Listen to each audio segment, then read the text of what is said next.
Shadows of the Past. A Last of Us fanfiction story. Chapter 1.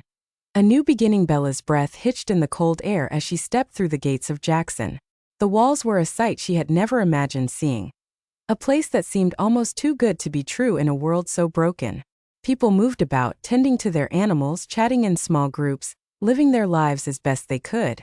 But Bella couldn't find peace here yet. Not really. She had walked through fire to get here. Across cities and mountains, through the remnants of old lives and long-dead memories. Her feet were sore, her clothes ragged, and her heart was heavy with an ache she could never quite describe. The reunion with her sister Ellie was something she had longed for, but now that it was within reach, it felt terrifying. Bella had known about Ellie for as long as she could remember. The stories had come to her through whispers, from people who knew people, from a world where survival was more important than family. But when she had heard Ellie's name for the first time, it had ignited a fire within her, a need to find the sister she hadn't seen in years, the sister she had been told was dead. Until now, her journey to Jackson had been filled with grief, moments of despair, and memories that she had locked away for too long. But here, amidst the peace of Jackson, those memories came rushing back, and Bella found herself alone more often than not, her tears hidden in the dark. Chapter 2. The weight of silence. Bella had always been good at keeping things inside. She had learned early on that the world wasn't a place where anyone cared to hear your pain. If you wanted to survive, you had to bury it, lock it up, and pretend it didn't exist. She had spent years doing that, years telling herself that her past, what had happened to her, didn't matter. But in Jackson it was different. The peace, the quiet, the safety. Every time Bella allowed herself to rest, her mind would come alive with memories she couldn't outrun. Late at night, after everyone had gone to sleep, Bella would cry.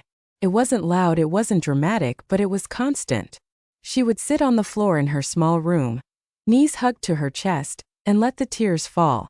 Sometimes it was because of her mother, gone too soon in the early days of the outbreak, her face a memory that slipped further away with every passing year.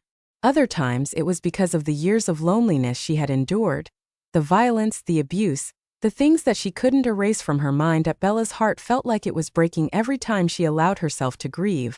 But the grief didn't stop. She would cry for the parts of herself that had been lost, for the girl she once was, and for the sister she had never had the chance to grow up with. But she never let anyone see it. She couldn't. Chapter 3. The first meeting. The first time Bella saw Joel Miller, she wasn't sure what to expect. The man had a reputation, one of gruffness, loss, and violence. But what struck her most when she first laid eyes on him wasn't the hardened exterior he wore like armor, but the sadness in his eyes, the exhaustion that hung over him like a shadow. She could see it in the way he carried himself, the way his shoulders were always tense, like he was waiting for something to go wrong. He was standing near the stables, talking to one of the other residents of Jackson, and for a moment Bella just stood there watching him. Something about Joel seemed so familiar, but she couldn't place it. He had a rough edge, a stoic quality to him, but there was something about him, something gentle underneath it all, that caught her attention. Ellie wasn't far behind. She was more cautious than Bella had expected, her eyes flicking to Joel as if checking to see if he was watching. Bella could see that Ellie was still hesitant, still unsure about this place, about the people here. But there was something in her gaze when she met Bella's. It was a flash of recognition, of something familiar that Bella couldn't fully understand yet. Joel noticed her standing there, and for a brief moment their eyes met. Bella felt an unspoken connection, a pull toward him that she couldn't explain, but she quickly averted her gaze, unsure of what to make of it. "Can I help you?" Joel's voice was deep, rough, a little cautious. "I'm looking for Ellie," Bella replied, trying to keep her voice steady. I'm her sister." The words felt foreign on her tongue, but they were the truth. Joel's expression didn't change, but there was something in the way his gaze softened. He didn't ask questions, didn't demand explanations. He just nodded and motioned for her to follow him. Chapter 4. The silent battle. As the days passed, Bella found herself more and more drawn to Joel. There was something about him that she couldn't shake, a quiet strength, a deep sorrow, a man who had seen too much of the world's ugliness. But what troubled Bella was the way he carried that sorrow, the way it made him distant. One evening, as she sat alone in her room, Bella found herself crying again. She had tried to keep it in, tried to push it away, but the grief was too heavy to ignore. The memories of what had happened to her, the things she had witnessed in the years after the outbreak, rushed to the surface, and before she knew it, tears were streaming down her face. But she wasn't alone.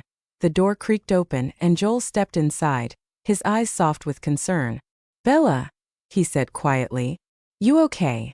Bella wiped her eyes quickly, embarrassed that he had caught her in this vulnerable moment. She wasn't used to anyone seeing her like this, to anyone caring enough to notice. She tried to compose herself to pretend everything was fine. But Joel wasn't fooled. He sat down beside her, his presence steady and calm. "I'm not fine," Bella said, her voice shaking. She let out a breath, the floodgates opening once more. "I've witnessed things no one should ever have to endure. I've been through things I can't forget.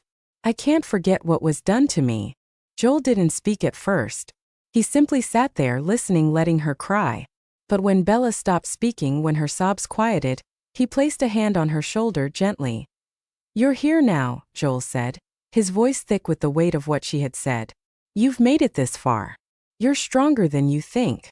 Bella looked at him through tear-filled eyes, but her voice was barely above a whisper. "I don't feel strong, Joel. I feel like I'm falling apart." Joel said nothing, but he pulled her into a quiet embrace, one that she didn't expect but desperately needed.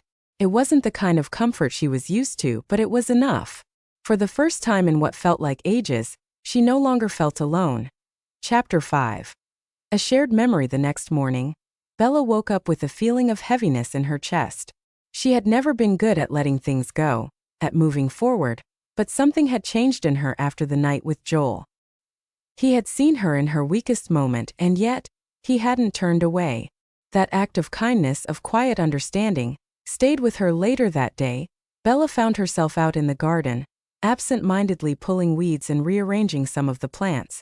She had always found solace in nature, in the quiet rhythm of taking care of something. As she knelt down to adjust a flower, she instinctively reached for a small bunch of wildflowers, just as her mother had once done. She wasn't sure why she did it. It was a gesture from her childhood, something so simple, but it felt right in that moment. From behind her, Ellie watched quietly. Her gaze flicked to the flowers in Bella's hand, her expression shifting as she recognized the familiar gesture. "Wait a second," Ellie said, her voice hesitant. You picked flowers like that too?" Bella looked up, surprised. "What?" Ellie took a cautious step closer, her voice softer now. "My mom. She used to pick flowers like that. She'd always make little bouquets when we were out walking. I used to watch her do it."